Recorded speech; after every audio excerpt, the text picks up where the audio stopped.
Hi hello నమస్తే welcome back to Microfood Telugu academy channel. So ఈ వీడియోలో నేను ఎక్స్ప్లెయిన్ చేయాలనుకుంటున్న టాపిక్ వచ్చేసి milk industries in India in dairy technology subject.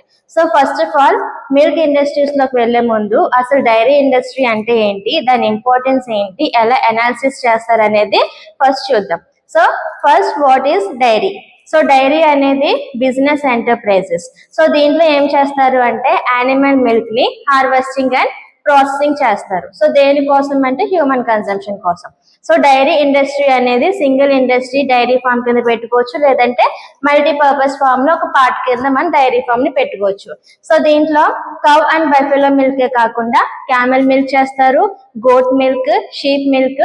So ఈ టైప్ ఆఫ్ మిల్క్స్ ని కూడా దీంట్లో హార్వెస్టింగ్ అండ్ ప్రాసెసింగ్ చేసుకుంటారు. ఓన్లీ మిల్కే కాకుండా యోగర్ట్, చీజ్, ఐస్ క్రీమ్స్ ని కూడా దీంట్లో ప్రాసెసింగ్ చేస్తారు. సో డైరీ ఇండస్ట్రీ ఇంపార్టెన్స్ చూసుకుంటే, సో ఫస్ట్ వన్ వచ్చేసి major economic pillar. So major economic pillar అంటే సో ఆల్ ఓవర్ వరల్డ్ లోనే మన ఇండియా, అది కూడా అగ్రికల్చర్ ప్రొడక్ట్స్ చూసుకుంటే మిల్క్ ప్రొడక్షన్ టాప్ పొజిషన్ లో ఉంది. సో అండ్ అలానే ఇండియా జీడిపి చూసుకుంటే 4% వరకు మిల్క్ ఇండస్ట్రీస్ అనేవి కాంట్రిబ్యూట్ చేస్తున్నాయి. సో ఈచ్ ఇండస్ట్రీ నుంచి 4% అంటే ఆల్ ఓవర్ ఇండస్ట్రీస్ చూసుకుంటే మెయిన్ గా మిల్క్ ఇండస్ట్రీస్ చాలా పెద్ద ఇంపాక్ట్ అనేది ఉంటుంది. And next one global leader in milk. So మనకి వరల్డ్ లోనే ఇండియా వచ్చేసి largest milk producer. So next farmers and families చూసుకుంటే కనుక సో దీంట్లోని ఎలాంటి లాస్ ఉండదు, స్టేబుల్ ఇన్కమ్ ఉంటుంది ఫార్మర్స్ కి. కన్స్యూమర్స్ కు డైరెక్ట్ గా ఫార్మర్స్ దగ్గరికి వెళ్ళి మిల్క్ ని వాళ్ళు తీసుకుంటున్నారు. ఫార్మర్స్ కూడా ఫేర్ ప్రైసెస్ కి కన్స్యూమర్ కి మిల్క్ ని సప్లై చేస్తున్నారు. సో దానివల్ల ఏంటి వీళ్ళ ఇన్కమ్ పెరుగుతుంది. అదే కాకుండా ఇండస్ట్రీస్ కూడా మిల్క్ సప్లై చేసే ఆప్షన్స్ అనేవి ఉంటాయి. సో దానివల్ల ఫ్యామిలీస్ కూడా స్టేబుల్ ఇన్కమ్ అనేది జనరేట్ అవుతుంది. So next value added products చూసుకుంటే దీంట్లో high end milk, cheese, yoghurts అనేవి ప్రొడ్యూస్ చేస్తున్నారు. And protein supplements, health drinks కూడా మిల్క్ తోటి వీళ్ళు ప్రాసెసింగ్ చేస్తున్నారు. సో దీనివల్ల ఏంటంటే ఇండియా జీడిపి కూడా ఇంక్రీజ్ అవుతుంది. Next swat analysis. Swat analysis అంటే దీంట్లో ఒక ఇండస్ట్రీ గురించి, బిజినెస్ గురించి, ఆర్గనైజేషన్ గురించి, సో దాంట్లో ఉన్న minus points, negative points, so దాని గురించి అనలైజ్ చేసేదే swat analysis. So swat abbreviation చూసుకుంటే strength, weakness, opportunities and threats. So strength వచ్చేసి ఇండియాలోనే మిల్క్ ప్రొడక్షన్ అనేది largest production. So next industries లో నెంబర్ ఆఫ్ ఫార్మర్స్ అనే వాళ్ళు వర్క్ చేస్తున్నారు. ఇండియాలో చూసుకుంటే ఫ్యామిలీస్ కి ఒక ట్రెడిషన్ ఉంటుంది by consuming the dairy products. So దానివల్ల మన మార్కెట్ లో మిల్క్ ప్రొడక్షన్ అనేది బిల్ట్ ఇన్ కింద ఉండిపోతుంది. సో నెక్స్ట్ వీక్నెస్ చూసుకుంటే క్యాటిల్స్ ఏ ఎన్వైరన్మెంటల్ కండిషన్ వల్ల అయినా సరే సరిగ్గా ఫీడ్ తీసుకోకపోతే మిల్క్ అనేది కూడా ఎఫెక్ట్ అవుతుంది. సో మిల్క్ అనేది ఎలా ఎఫెక్ట్ అవుతుంది అంటే క్వాలిటీ తగ్గిపోతుంది, క్వాంటిటీ తగ్గిపోతుంది. అండ్ అలానే ఫార్మర్స్ కి లేక్ ఆఫ్ ఇన్ఫర్మేషన్ వల్ల ఏ బ్యాంక్ లో లోన్ తీసుకోవాలని ఒక ప్రాబ్లం ఒకటి రేజ్ అవుతుంది. అండ్ లాంగ్ స్టోరేజ్, మిల్క్ ని లాంగ్ పీరియడ్ స్టోర్ చేయాలనుకుంటే ప్రాపర్ స్టోరేజ్ ఫెసిలిటీస్ అనేవి లేకపోవడం కూడా ఒక biggest weakness. So next opportunities. So after Covid ఏమైంది అంటే కన్స్యూమర్ మోర్ హెల్త్ కాన్షియస్ అయిపోయారు. సో దానివల్ల వాళ్ళు న్యూట్రియంట్ రిచ్ డైరీ ప్రొడక్ట్స్ ని ఎక్కువగా సెలెక్ట్ చేసుకుంటున్నారు. అండ్ అలానే బ్రాండెడ్ ప్రొడక్ట్స్ ని కూడా ఎక్కువ సెలెక్ట్ చేసుకుంటున్నారు సేఫ్టీ, హైజీన్ పర్పస్ కోసం. నెక్స్ట్ వన్ వచ్చేసి థ్రెట్స్. సో థ్రెట్స్ చూసుకుంటే చాలా వరకు ఫారిన్ మిల్క్ అనేది ఇండియాకి ఇంపోర్ట్ అవుతుంది. సో దాని మీద ట్యాక్స్ కూడా వేస్తారు. ఇఫ్ ఇన్ కేస్ ట్యాక్స్ కానీ రిమూవ్ చేస్తే ఫారెన్ మిల్క్ అంతా కూడా అన్లిమిటెడ్ గా ఇండియాలోకి ఇంపోర్ట్ అయిపోతుంది. సో దానివల్ల ఏంటి అంటే లోకల్ ఫార్మర్స్ అనే వాళ్ళు ఎక్కువగా ఎఫెక్ట్ అవుతారు.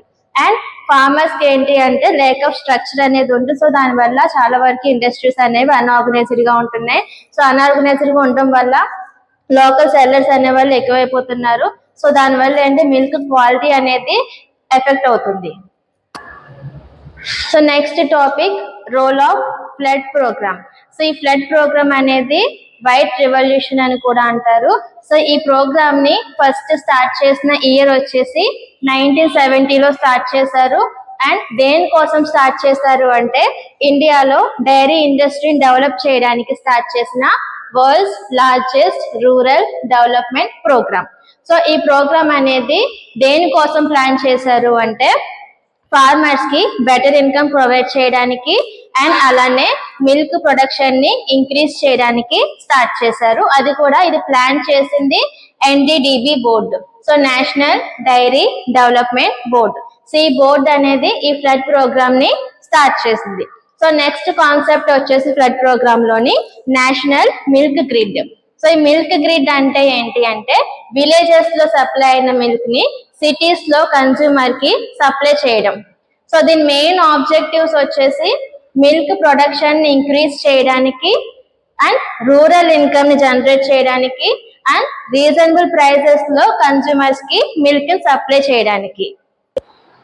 సో ఈ ఫ్లడ్ ప్రోగ్రామ్ ఇంప్లిమెంటేషన్ అనేది 3 phases లో జరిగింది. ఫస్ట్ ఫేజ్ వచ్చేసి 1970 to 1980 వరకు జరిగింది ఫస్ట్ ఫేజ్. సో దీంట్లో ఏంటంటే ఫండ్స్ అనేవి యూరోపియన్ ఎకనామిక్ కమ్యూనిటీ నుంచి మనకి ఫండ్స్ అనేవి వచ్చాయి. ఈ ఫండ్స్ కూడా ఎలా జనరేట్ అయ్యాయి అంటే skimmed milk powder and butter oil sale చేసిన మనీ తోటి ఫండ్స్ అనేవి జనరేట్ అయ్యాయి. సో దీంట్లో 18 మిల్క్ ప్రొడ్యూసింగ్ ఏరియాస్ అనేది ఈ టైప్స్ ఆఫ్ సిటీస్ తోటి కనెక్ట్ చేశారు, ఢిల్లీ, కోల్కతా, చెన్నై. సో ఈ సిటీస్ తోటి ఈ 18 మిల్క్ ప్రొడ్యూసింగ్ ఏరియాస్ ని కనెక్ట్ చేశారు. ఇదంతా మనకి phase 1. Next phase 2. So phase 2 period వచ్చేసి 1981 to 1985. సో దీంట్లో ఏంటంటే ఫేజ్ 1 ఇంప్లిమెంటేషన్ అని చాలా ఫాస్ట్ గా ర్యాపిడ్ గా ఎక్స్పాండ్ అయ్యింది. సో ఎంత వరకు అంటే మిల్క్ షేడ్స్ అనేవి ఇంక్రీజ్ అయ్యాయి, 18 to 136 మిల్క్ షేడ్స్ అనేవి ఇంక్రీజ్ అయ్యాయి. అండ్ అలానే 290 అర్బన్ మార్కెట్స్ లో మిల్క్ అవుట్లెట్స్ అనేవి స్టార్ట్ అయ్యాయి అండ్ 43,000 విలేజెస్ లో డైరీ కోఆపరేటివ్స్ అనేవి ఎస్టాబ్లిష్ అయ్యాయి. And next 4.2 million milk producers ఈ ప్రోగ్రామ్ లో ఇన్వాల్వ్ అయి ఉన్నారు. సో ఫేజ్ 1 ఫేజ్ 2 ఇంప్లిమెంటేషన్ చాలా సక్సెస్ఫుల్ గా రన్ అయింది. సో నెక్స్ట్ ఫేజ్ 3 వచ్చేసి ఇది మెయిన్లీ దేని మీద ఫోకస్ చేశారు అంటే ఇన్ఫ్రాస్ట్రక్చర్ డెవలప్మెంట్ మీద అండ్ ఫార్మర్ సపోర్ట్ మీద ఫోకసింగ్ అనేది జరిగింది. సో ఈ దీంట్లో వీళ్ళు ప్రొవైడ్ చేసింది ఏంటి అంటే డైరీ కోఆపరేటివ్స్ ని స్ట్రెంథెన్ చేయడం, provides veterinary services and animal feed nutrition support ని ప్రొవైడ్ చేశారు. అండ్ 30,000 న్యూ డైరీ కోఆపరేటివ్స్ అనేవి ఎస్టాబ్లిష్ అయ్యాయి. సో ఓవరాల్ ఫ్లడ్ ఇంప్లిమెంటేషన్ వల్ల వచ్చిన చేంజెస్ ఏంటి అంటే సో ఫార్మర్స్ ఒక స్టేబుల్ ఇన్కమ్ అనేది జనరేట్ అయింది, మిల్క్ ప్రొడక్షన్ డెవలప్ అయింది అండ్ కోఆపరేటివ్ సిస్టమ్ అనేది స్ట్రాంగ్ అయింది.